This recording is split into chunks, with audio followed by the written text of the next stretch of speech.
Un contrôle de police sous surveillance médiatique. La presse est invitée au lancement d'une vaste opération de contrôle anti-alcool au volant, opération qui va durer tout le week-end. Nous serons vraiment présents sur les terrains de manière massive, sur les autoroutes mais aussi les routes communales ou régionales, et ce durant les 60 heures de cette opération. Vous prévenez les gens qu'il va y avoir des contrôles. Pourquoi ?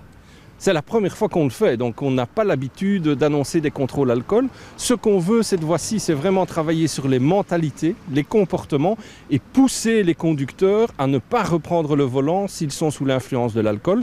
Heure et lieu des contrôles ne sont pas communiqués, mais il y en aura beaucoup.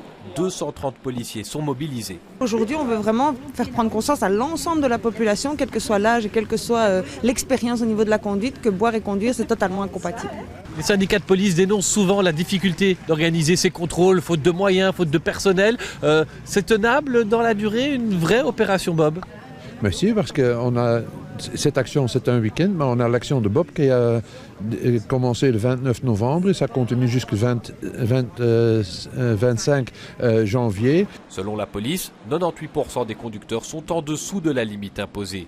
Ceux rencontrés le long de cette route nationale sont de bonne composition et se prêtent même au jeu des interviews. J'étais surpris d'avoir un contrôle ici en pleine journée. C'est bien qu'ils font des contrôles. Hein. Vous buvez parfois quand vous prenez le volant ? Qui ne le fait pas, ça peut arriver, hein. Mais il faut limiter. Hein. Là ici, vous ont dit quoi pour le petit porte-clés ? Ils m'ont félicité que j'étais safe. L'opération va donc durer jusqu'à lundi matin.